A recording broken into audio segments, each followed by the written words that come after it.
In the frozen mountains of North Korea, where temperatures plunged to 40 below zero and the wind could freeze a man's breath in his lungs, 120,000 Chinese soldiers surrounded 30,000 United States Marines and Army troops. The Chinese commanders were confident. They had overwhelming numbers, the element of surprise, and had already driven other UN forces into panicked retreat. But they had never faced the 1st Marine Division. What followed was 17 days of the most brutal combat in modern military history and a humiliating lesson that numbers alone do not guarantee victory. The Trap at Chosin. November 27, 1950. The small village of Outnumbered, nestled in a narrow valley beside the frozen Chosin Reservoir in the mountains of northeastern Korea, had become a temporary home to elements of the 5th and 7th Marine Regiments.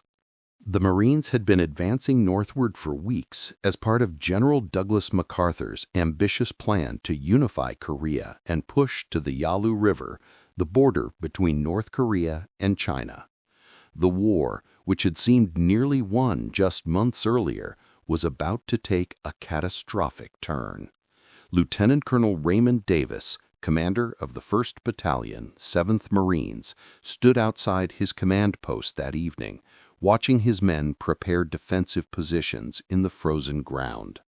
The temperature had already dropped to 20 below zero, cold enough that weapons malfunctioned, vehicle engines froze solid, and exposed flesh turned white with frostbite in minutes. But Davis was less concerned about the weather than about the intelligence reports that had been filtering down through channels for the past week. Chinese forces had been detected in North Korea. Not just small units or volunteers, but massive formations, entire armies crossing the Yalu River under the cover of darkness, moving south through the mountains with a stealth that seemed almost supernatural. American and South Korean units to the west had already been hit by human wave attacks of a scale and ferocity that shattered entire regiments. Now, intelligence suggested that these same Chinese forces were converging on the Marine positions around the Chosin Reservoir. "They're out there," Davis said quietly to his executive officer, Major Thomas Tighe, who had joined him in the darkness. "I can feel it. The question is how many and when they'll hit us." Tighe nodded grimly. "The observation posts reported movement in the hills this afternoon, large formations moving parallel to our positions, staying just out of effective range. They're maneuvering into position for something big." What neither officer knew at that moment was the true scale of what was about to hit them. The Chinese 9th Army Group, commanded by General Song Shilan, consisted of 12 divisions, approximately 120,000 combat troops specifically tasked with destroying the UN forces at Chosin. It was one of the largest military operations the newly formed People's Republic of China had ever mounted, and its commanders were confident of success. The Chinese plan was straightforward but ambitious. Surround the scattered UN forces around the reservoir, cut them off from retreat, and destroy them in detail through overwhelming numerical superiority and repeated night attacks.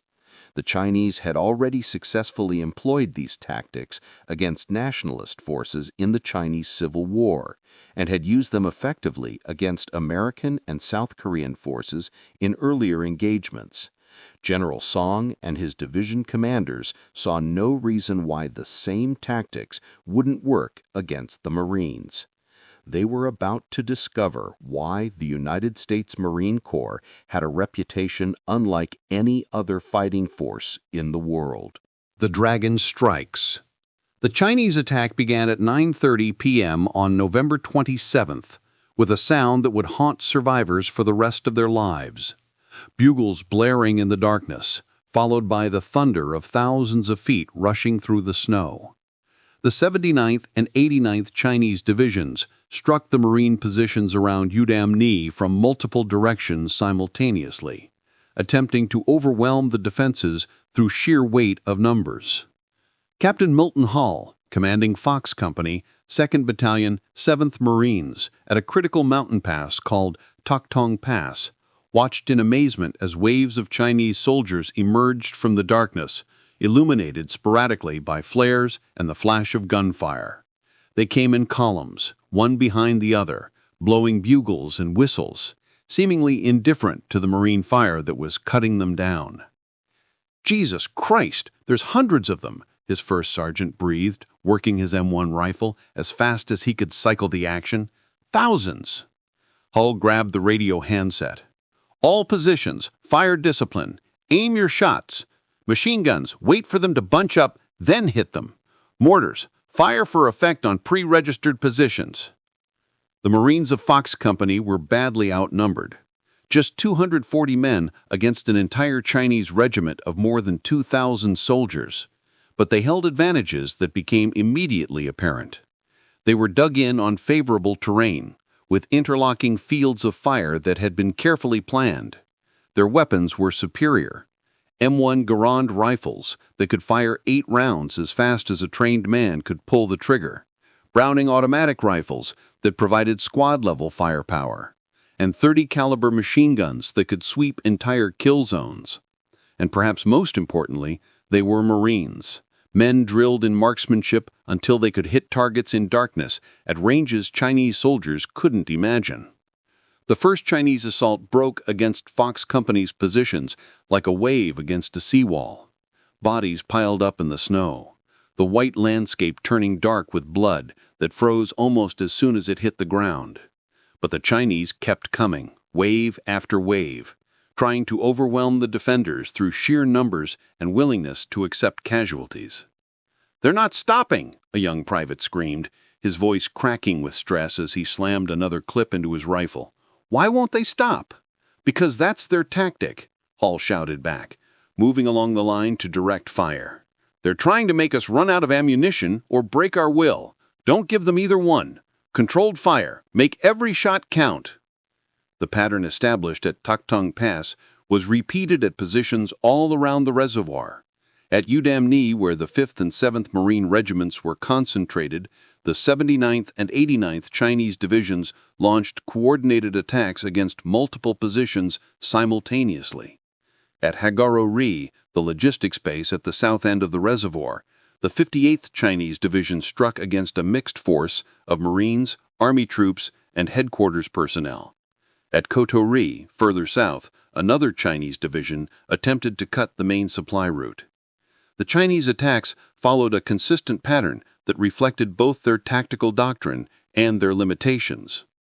They maneuvered under cover of darkness, using the terrain and cold to get close to American positions undetected. They attacked in large formations, often battalion or regiment strength, attempting to achieve overwhelming local superiority. They used bugles and whistles for command and control, which created psychological effect, but also telegraphed their movements. And they were willing to accept extraordinary casualties in pursuit of their objectives. But they had not counted on the combination of factors that made the Marines such formidable opponents. The Marine Corps placed enormous emphasis on marksmanship. Every Marine was a rifleman first, trained to hit targets at ranges up to 500 yards. Marine units practiced fire discipline and tactical coordination constantly, creating interlocking fields of fire that maximized the effectiveness of their weapons. Marine officers and NCOs led from the front, providing immediate tactical direction even in the chaos of night combat. And, perhaps most critically, Marines had an institutional culture that rejected the concept of surrender or retreat. They would die in position before abandoning their posts. The long night. The fighting around Udamni continued through the night of November 27th, 28th, with Chinese attacks continuing in waves despite horrific casualties. By dawn, the snow around Marine positions was littered with hundreds of Chinese dead and wounded, many frozen solid in the positions where they had fallen. The Marines had held, but they had also taken casualties, and ammunition stocks were beginning to run low. Lieutenant Colonel Davis, whose battalion had been at the center of some of the heaviest fighting, walked his lines at first light, assessing damage and talking to his men. What he saw was concerning, but not unexpected. The Marines were exhausted, faces blackened with powder residue and frost, but their weapons were clean and their positions maintained. They had done what Marines did, held their ground against impossible odds. But Davis also understood that they were in serious trouble. The Chinese attacks had revealed just how badly outnumbered the UN forces were. Preliminary estimates suggested they were facing at least 3 or 4 Chinese divisions in the immediate area, with more arriving daily. The Marines at Udom were cut off from the rest of the division, surrounded by enemy forces that controlled the high ground and the roads, and the weather was getting worse, with temperatures continuing to drop and a massive snowstorm forecast. "We need to break out," Davis told the regimental commander, Colonel Homer Litzenberg, during a commander's conference later that morning. "We're too exposed here. We need to concentrate our forces, re-establish our supply lines, and create a defensible perimeter." Litzenberg nodded. "Division has the same assessment. We're going to withdraw to Hagaru-ri, consolidate our forces, and then fight our way out to the coast. But it's going to be a fighting withdrawal every step of the way. The Chinese aren't going to let us walk out of here." What followed was one of the most remarkable military operations in American history. A 78-mile fighting withdrawal through some of the most difficult terrain and weather conditions imaginable, against an enemy with overwhelming numerical superiority. The Marines would call it an attack in a different direction, refusing to use the word retreat. Military historians would call it one of the greatest fighting withdrawals ever conducted. The breakout from Udom. The withdrawal from Udom began on December 1st, after the Marines had spent 3 days fighting off continued Chinese attacks and preparing for the movement. The plan called for breaking through the Chinese forces holding Toktong Pass, relieving Fox Company, which had been holding that critical position against overwhelming odds, and then moving the entire force down to Hagaru-ri, where they could link up with the rest of the division. Lieutenant Colonel Davis volunteered his battalion for the most difficult and dangerous mission, a night march over mountain ridges to attack the Chinese positions at Toktong Pass from the rear, opening the road for the main force. It was an audacious plan that required Davis's battalion to navigate treacherous mountain terrain in darkness and sub-zero temperatures, while maintaining tactical cohesion and readiness to fight. "This is going to be the hardest thing any of us have ever done," Davis told his company commanders before they moved out. "The terrain is brutal, the weather is worse, and we'll be moving through areas crawling with Chinese. But Fox Company has been holding that pass for 3 days against impossible odds, and we're going to get them out. Move quietly, maintain interval, and be ready for contact at any moment." The march began at 10 p.m. on December 1st. Davis led his battalion of approximately 500 men up and over a mountain ridge, moving in single file through snow that was often waist-deep. The temperature was 35 below zero, cold enough that men's sweat froze instantly, creating ice inside their uniforms. Weapons had to be carefully maintained or they would freeze and become useless. Men who stumbled and fell in the snow sometimes lacked the strength to get back up and had to be helped by their comrades.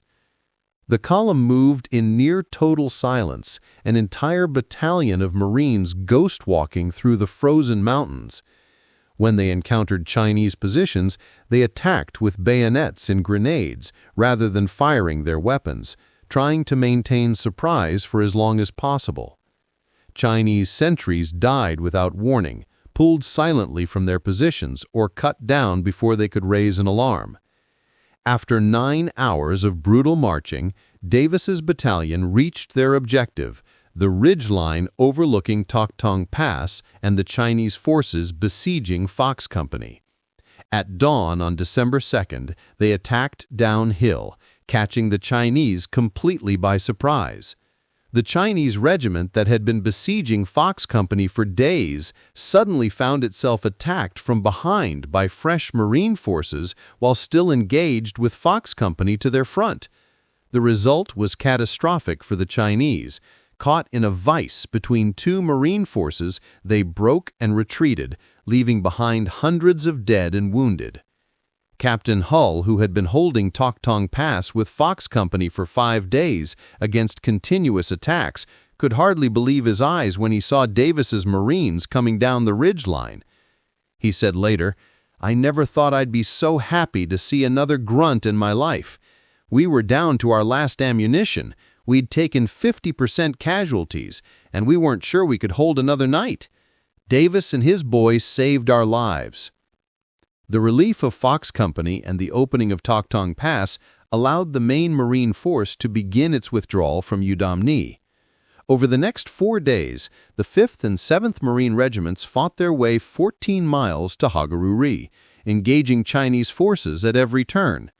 The road became a continuous battlefield, with Chinese forces attacking the column from the surrounding hills while the Marines fought to keep moving. The withdrawal was conducted with a tactical sophistication that amazed military observers. Marine units would leapfrog, one unit holding while others passed through their positions, then the holding unit withdrawing under cover of the next unit. Casualties were never left behind. Dead and wounded alike were carried on jeeps, trucks, or on the shoulders of their comrades.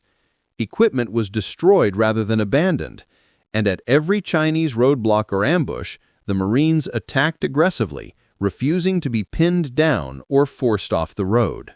The Chinese perspective. For the Chinese commanders watching the Marine withdrawal, the operation was both infuriating and deeply concerning. General Song Shilun had committed 12 divisions, his entire army, to destroying the UN forces at Chosin. He had achieved tactical surprise, had overwhelming numerical superiority, and had cut the Marines off from reinforcement or retreat. By every reasonable measure, he should have been able to annihilate the surrounded forces. Instead, he was watching them fight their way out, inflicting horrific casualties on his divisions while maintaining their cohesion and combat effectiveness. His commanders reported situations that seemed impossible, Chinese regiments of 2,000 men being fought to a standstill by Marine companies of 200. Chinese divisions taking thousands of casualties, while Marines counted their losses in dozens. Positions that should have fallen to human wave attacks, holding night after night. "How are they doing this?" Song demanded during a commander's conference on December 3rd after receiving reports that the Marines had broken through at Toktung Pass and were evacuating Udamni. "We have 10 men for every one of theirs. We hold the high ground. We have cut their supply lines. Why are they still fighting effectively?" General Li Boquan, commander of the 80th Division, tried to explain what his men were experiencing. "The Americans fight differently than the nationalists, Comrade General. They do not break when surrounded. They do not panic under night attack. Their fire discipline is extraordinary. Every shot seems to find a target. And their weapons are far superior to ours. Our men are armed with rifles that must be manually cycled between shots. The Americans have rifles that fire as fast as they can pull the trigger. Our machine guns jam in the cold. Theirs continue firing. We have limited artillery support because we cannot move our guns through these mountains. They have unlimited artillery support from ships offshore." Another division commander, General Wu Xinquan of the 79th Division, added his own observations. "Their officers lead from the front and seem impossible to kill. When we eliminate one, another immediately takes command. Their soldiers carry their wounded rather than leaving them behind, which slows them down but maintains their morale. And they fight even when surrounded and outnumbered. We have offered them opportunities to surrender, but they ignore them and continue attacking." Song listened, his frustration mounting. He had been assured that American forces were soft, unwilling to accept casualties, likely to collapse if hit hard enough. The reality was proving very different. The Marines were accepting terrible casualties, but refusing to break. They were surrounded but acting like the attackers. They were in an impossible position, but somehow fighting their way out of it. "We must try harder," Song finally said, knowing even as he spoke that it was inadequate. "Commit all reserves. Cut the road in multiple places. Do not let them reach Haegarou-ri. If they consolidate there, they will be even harder to defeat." But Song's divisions were already close to breaking themselves. The Chinese 9th Army Group had crossed the Yellow River with approximately 120,000 men. After a week of combat around Chosin Reservoir, casualty estimates approached 40,000, one-third of the entire force. Some divisions had lost more than half their strength. The survivors were exhausted, frostbitten, and increasingly demoralized by their inability to stop the Marine withdrawal despite overwhelming numerical superiority. The Chinese also faced logistics problems they had not anticipated. Their supply lines ran hundreds of miles through mountainous terrain, and they had not prepared adequately for the extreme cold. Soldiers were dying of frostbite and exposure at rates that sometimes exceeded combat casualties. Ammunition was running low. The human wave attacks consumed bullets at an unsustainable rate, and resupply was difficult. Food was scarce, with many units reduced to eating snow and whatever they could scavenge. Medical care was practically non-existent, with wounded soldiers often dying from treatable injuries because there were no doctors, medicine, or facilities to care for them. Haegarou-ri, the citadel. The Marines reached Haegarou-ri on December 4th, having fought continuously for 7 days. The small village at the southern end of the Chosin Reservoir had been transformed into a fortress, a defensive perimeter held by Marine and Army engineers, headquarters troops, and support personnel who had been fighting off Chinese attacks since November 28th. Most critically, engineers had been working frantically to construct an airstrip that could allow transport aircraft to evacuate casualties and bring in supplies. Major General Oliver P. Smith, commander of the 1st Marine Division, stood at the edge of the airstrip as the first C-47 transport aircraft touched down on December 1st, landing on a rough runway that was barely 2,900 feet long and surrounded by Chinese-held hills. The sight brought tears to the eyes of men who thought they might die in this frozen valley. The airstrip meant survival. Casualties could be evacuated, ammunition and supplies could be brought in, and the division could continue fighting. Over the next 3 days, as Marine units concentrated at Haegarou-ri, C-47s and larger C-119 aircraft landed continuously, flying through Chinese fire and terrible weather to keep the lifeline open. They evacuated more than 4,000 wounded and brought in hundreds of tons of ammunition, medical supplies, and other critical materiel.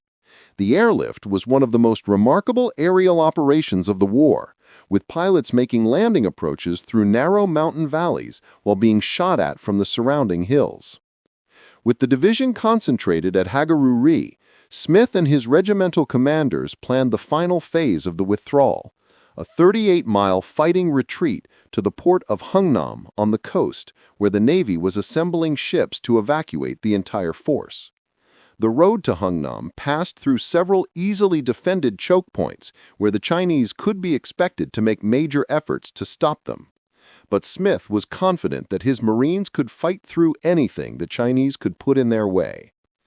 "We're not retreating," Smith told a reporter who asked about the withdrawal. "We're just attacking in a different direction."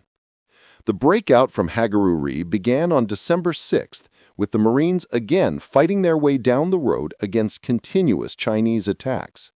At Koto-ri, a key position held by the division's rear elements, they linked up with more Marine and Army units. At Funchilin Pass, where the Chinese had destroyed a critical bridge, Air Force C-119s dropped sections of a treadway bridge by parachute, and Marine engineers assembled it under fire, allowing the column to continue moving. The withdrawal became a running battle that continued for 11 days. Chinese forces attacked constantly, trying to cut the road, destroy the column, or at least inflict enough casualties to force surrender. But the Marines continued fighting with undiminished ferocity, meeting every Chinese attack with counterattacks, refusing to be pinned down or forced off the road. Artillery fired continuously, with guns sometimes firing over open sights at Chinese forces attacking at close range. Navy and Marine aircraft provided close air support whenever weather permitted, strafing and bombing Chinese positions with devastating effect. By December 11th, the last Marine units had reached Hungnam and the comparative safety of the defensive perimeter around the port. Over the next 2 weeks, the Navy conducted one of the largest amphibious evacuations in history, lifting 105,000 military personnel, 98,000 Korean refugees, 17,500 vehicles, and 350,000 tons of supplies out of North Korea. The evacuation was conducted under the protection of massive naval gunfire, with battleships, cruisers, and destroyers shelling Chinese positions to keep them at bay. The Reckoning. The Battle of Chosin Reservoir ended with the complete evacuation of UN forces from northeastern Korea. By any traditional measure, it was a retreat. UN forces had been driven from territory they had occupied and forced to withdraw by sea. But the Chinese 9th Army Group had failed to achieve its primary objective, the destruction of the 1st Marine Division and other UN forces at Chosin. The casualty figures told a stark story. The Marines suffered approximately 836 killed in action, 3,000 wounded, and 7,000 non-battle casualties, mostly from frostbite and cold-related injuries. Total Marine casualties were approximately 40% of the force engaged. But the division maintained its cohesion, evacuated all wounded and most equipment, and inflicted devastating losses on the Chinese forces. Chinese casualties were catastrophic. The 9th Army Group lost an estimated 40,000 to 60,000 men killed or wounded in action, with another 30,000 to 40,000 non-battle casualties from frostbite and exposure. Some Chinese divisions lost more than 80% of their strength. The entire army was rendered combat ineffective and had to be withdrawn to China for reconstitution. It would take months before the 9th Army Group could return to combat operations. For the Chinese military and political leadership, Chosin was a sobering lesson in the limitations of their military doctrine and capabilities. The human wave tactics that had worked against nationalist forces and even against some American units had proven inadequate against well-trained, well-led, and well-equipped Marine forces fighting from prepared positions. The Chinese had achieved tactical surprise and overwhelming numerical superiority, but had been unable to convert those advantages into victory. General Song Shilun's report to Chinese military headquarters was brutally honest about the failures his army had experienced. Chinese soldiers were brave and motivated, but inadequately trained in marksmanship and small unit tactics. Their weapons were inferior: bolt-action rifles against semi-automatic weapons, limited machine gun support, and virtually no artillery support in the mountains. Their logistics were inadequate for sustained operations in extreme cold. And their tactics, while effective in some circumstances, were suicidal against the disciplined fire of Marine infantry. We threw waves of brave men against prepared positions, and they died in heaps without achieving their objectives. We surrounded the enemy and cut their supply lines, but they fought their way out. We had every advantage except training, equipment, and leadership, and those proved decisive, Song wrote. For the Marines, Chosin became a defining moment in the Corps' history, a battle that exemplified everything the Marine Corps valued: courage under impossible odds, refusal to surrender or retreat, care for wounded comrades, tactical excellence, and an almost superhuman determination to complete the mission regardless of cost. The Marines who fought at Chosin became known as the Chosin Few, a brotherhood of survivors who had endured and triumphed in one of the most brutal battles in military history.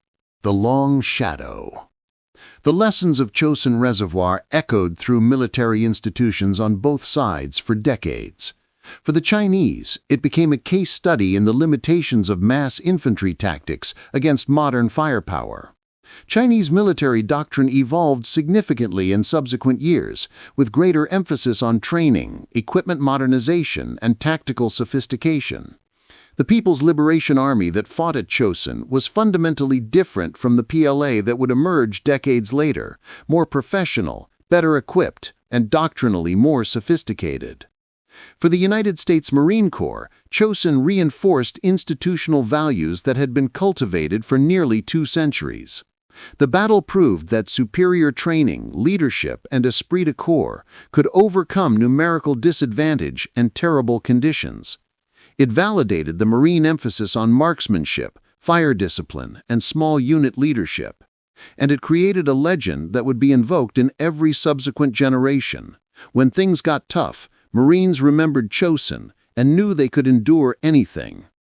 Lieutenant Colonel Raymond Davis, who led the epic march to relieve Fox Company at Tok Tong Pass, was awarded the Medal of Honor for his actions. He later rose to the rank of full general and served as Assistant Commandant of the Marine Corps. Captain Milton Hull, who held Tok Tong Pass with Fox Company against overwhelming odds, also received the Medal of Honor, one of 17 awarded to participants in the Chosin Reservoir campaign. Major General Oliver S. Smith, who commanded the division through the battle, became one of the most respected Marine generals in history. His careful planning, refusal to be rushed into overextension, and skillful conduct of the fighting withdrawal saved his division and demonstrated the importance of commander judgment even when under pressure from higher headquarters. The Chinese commanders involved in the battle faced a different fate. General Song Shilun, despite the failure to destroy the Marine Division, continued his military career and later served in various senior positions in the People's Liberation Army. But the 9th Army Group was never quite the same after Chosin, and the battle was studied in Chinese military academies as an example of the importance of adequate logistics, appropriate tactics for the enemy and conditions, and realistic assessment of enemy capabilities. Memory and meaning. Today, more than 70 years after the battle, Chosin Reservoir remains one of the most studied military operations in history. Military academies around the world examine it for lessons in leadership, tactics, logistics, and the importance of training and morale. The battle demonstrated that numerical superiority alone does not guarantee victory, that quality of forces matters as much as quantity, and that institutional excellence, the accumulated knowledge, training, and culture of a military organization, can be decisive even in the most desperate circumstances. For the survivors, the memories never faded. Men who fought at Chosin would wake from nightmares decades later, still hearing the bugles in the darkness, still feeling the terrible cold, still seeing the faces of friends who didn't make it out. But they also carried pride in what they had accomplished, knowing they had been tested in ways few men ever are and had not been found wanting. The Chosin few held reunions every year, gathering to remember those who fell and to celebrate the brotherhood forged in that frozen valley. As their numbers dwindled with the passage of time, younger Marines would attend to hear their stories, to understand what their corps had endured and achieved, to absorb the lessons that could only be taught by those who had lived them. The battlefield itself remains largely unchanged, a frozen valley in the mountains of North Korea where the ghosts of 1950 still linger. The villages where Marines fought and died are long gone, but the mountains remain, silent witnesses to one of history's most remarkable battles. And in that silence lies the answer to the question that Chinese commanders asked themselves in December 1950. How could so few defeat so many? The answer was never about numbers. It was about training, leadership, equipment, tactics, and above all, the intangible quality that makes some military units exceptional: the refusal to accept defeat, the determination to fight regardless of odds, and the bonds between men who trust each other with their lives. The Chinese battalions that surrounded Chosin had numbers on their side, but the Marines had something more important. And in the end, that made all the difference.